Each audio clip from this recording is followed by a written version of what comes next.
Al Jazeera Podcasts.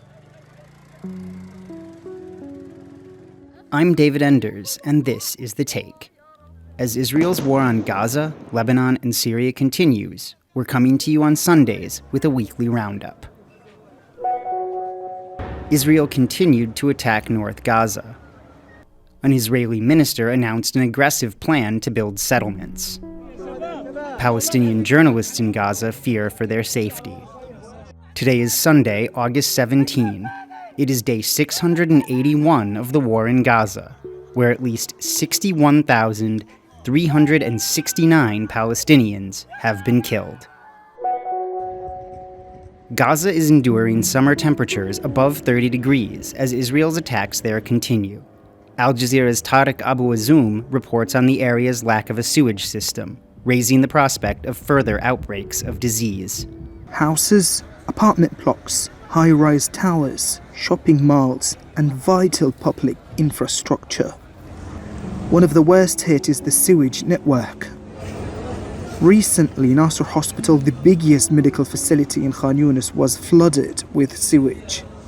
Doctors struggled to treat patients while dirty water flowed into every corner of the makeshift wards. It's in the emergency department, in the expansion of the emergency department, places that receive many injured patients. This department receives about 1,000 patients every day for follow-ups or injuries. It's now totally out of service because of the sewage. Israel is expanding its ground operations, decimating what's left of residential areas and underground sewage systems.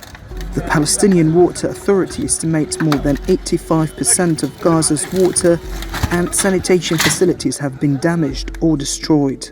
Medical agencies warn this collapse is a breeding ground for diseases which could claim more lives than the Israeli bombs and bullets.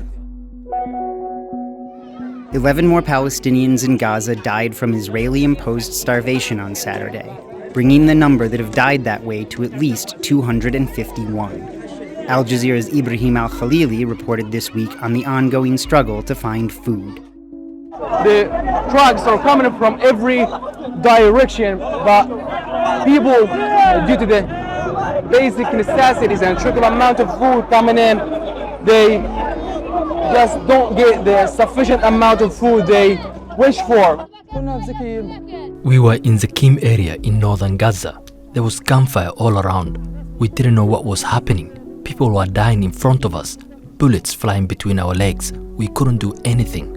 We got here to get a bite to eat, but we can barely make it. We are exhausted. We are dying. A piece of bread can now cost you your life.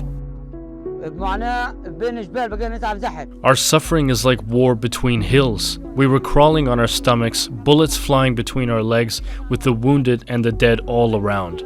The dead were lying beneath us. We were pulling them out. I don't know. I just came here to feed my children. I have no money to buy food. If I had food and water, I wouldn't come here. On Thursday, Israeli Finance Minister Bezalel Smotrich announced a settlement building plan that would, in his words, bury the idea of a Palestinian state and cut the occupied West Bank off from occupied East Jerusalem. Al Jazeera's Hamdah Salhut explained the plan, which is not new.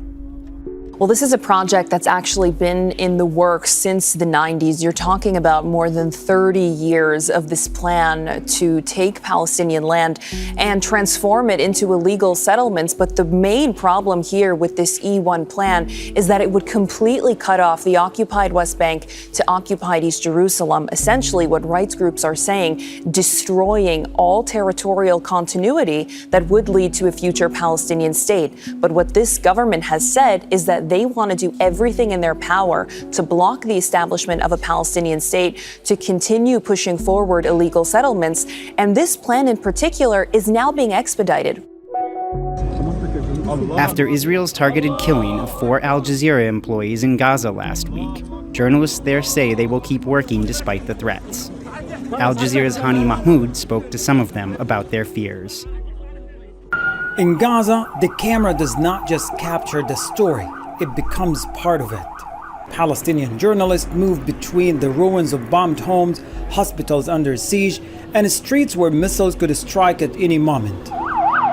Every assignment is accompanied by the same unspoken question: will they make it back alive? As a journalist, you live in conditions that are more difficult than the mind can imagine. You live in a tent. You drink water that's not good enough for drinking. You eat unhealthy food.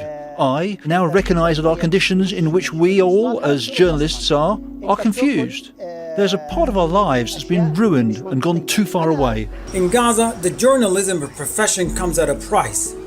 Press vest and helmet, once considered a shield, now feels like a target. And that's The Take for Sunday, August 17. Please join us again tomorrow. This episode was produced by me, David Enders. Our sound designer is Alex Roldan. Alexandra Locke is The Take's executive producer, and Ney Alvarez is Al Jazeera's head of audio.